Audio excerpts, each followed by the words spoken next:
got me stranded like a branch in the wind. Tell me what you long for. Oh, I want what you. It's May of 2019 and WildChild's finally made her jump south out of the Abaco Islands down to the Eleuthera island chain. It was a little tricky sailing in the shallow, narrow cut between Little Egg Island and Egg Island, but we had to get in behind to the protected waters. It was a smashy-bashy sail for sure, but we arrived to the anchorage with a good hour before sunset. The dinghy lifted off the deck in the water and washed to the side. How funny is that? We literally floated the dinghy out of position. Oh yeah, we floated the wooden blocks out of the anchor locker. We buried it.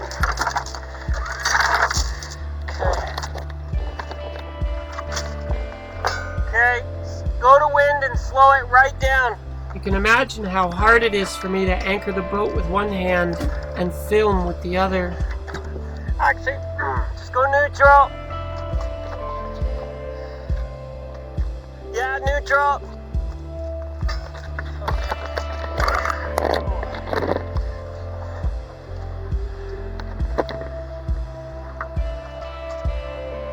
How's the depth? Depth?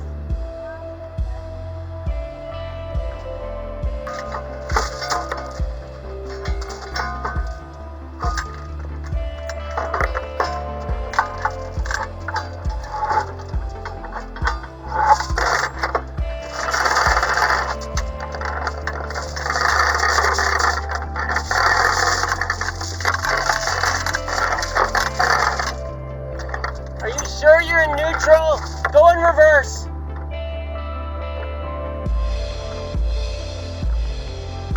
Rev it up.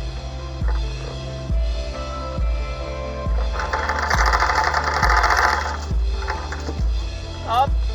I'm filming, anchoring, and maintaining control of the helm, keeping mental awareness of the boat's speed, location, position, and depth.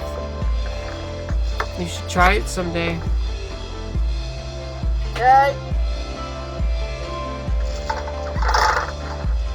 Yeah, you weren't in neutral before. You were still going forward.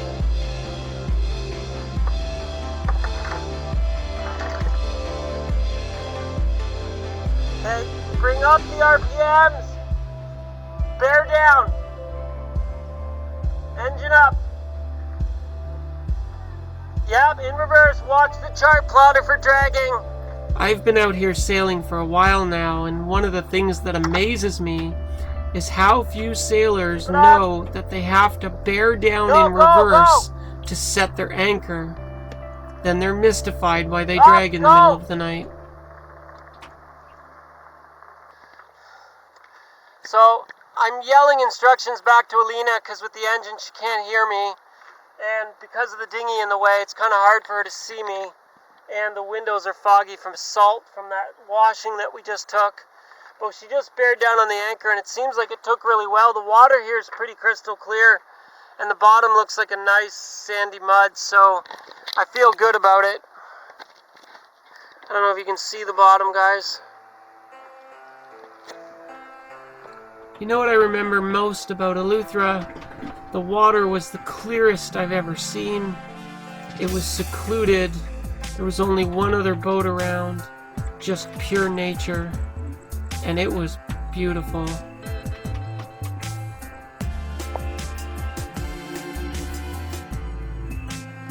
Oh, cheers.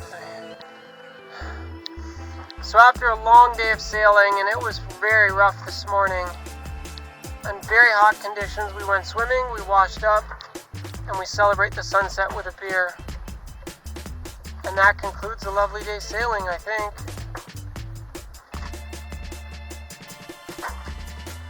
So, while Alina was watching Star Wars, The Empire Strikes Back, Captain Lexi cooked a lovely stroganoff dinner for those of you that think that I never cook, and yes, I made a giant mess of the kitchen. And now, we are out in the cockpit enjoying a Feast of Champions. Feast of Champions. Stroganoff.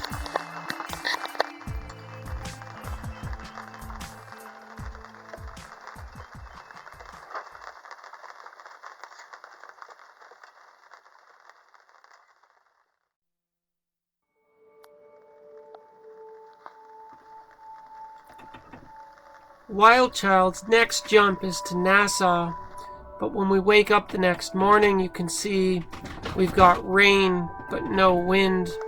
We're becalmed in a safe anchorage, so we just spend the day.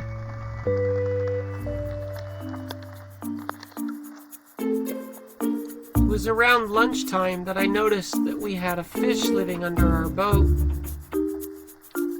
And we know from previous videos that Captain Lexi likes to adopt interesting fish. You never know in the park, but like fish will come out under the boat. Yeah.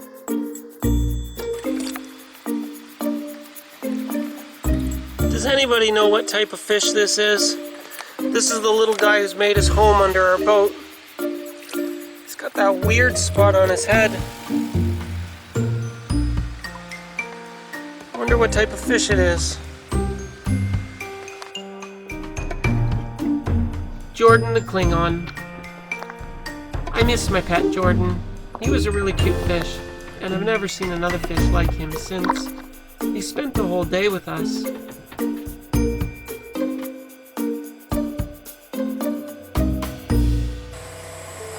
It looks like our to-do list got a little wet yesterday as well. It seems like we might have had some leaking from the chain plate. There was a bit of salt residue because the boat was heeled over.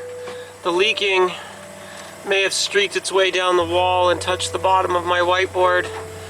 So today is actually Wednesday, May 15th, so 3 days it's time to make water. When we get to Nassau, we want to purchase these things.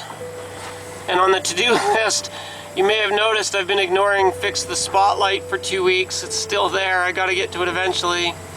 And I think we need to reseal the starboard chain plate.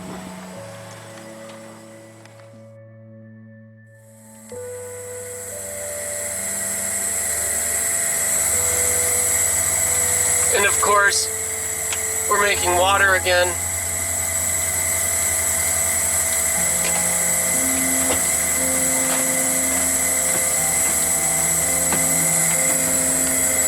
Let's switch to sample. And then we'll do a water sample. I'm pretty sure that our water meter, like our ppm meter, is not calibrated properly, so we're not getting accurate readings. But we're getting relative readings, so we know relatively what we need to see, and it's below 500. The water maker is a very fussy thing, and we are often making water around the 500 ppm mark.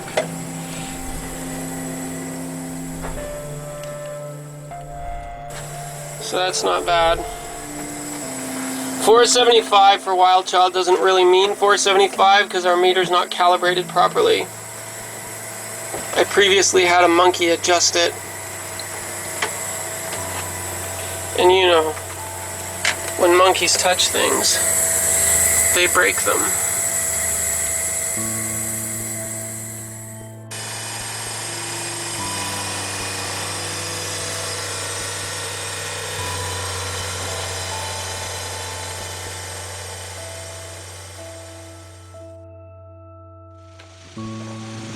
We are in a Royal Island harbour, just arrived. For one night. Right? Yeah, for one night. We just dropped the anchor for protection from the east winds.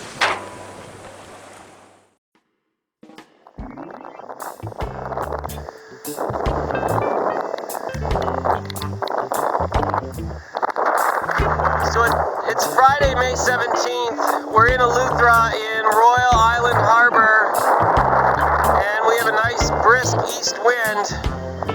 Conditions are good for a run to Nassau, so it's time to go.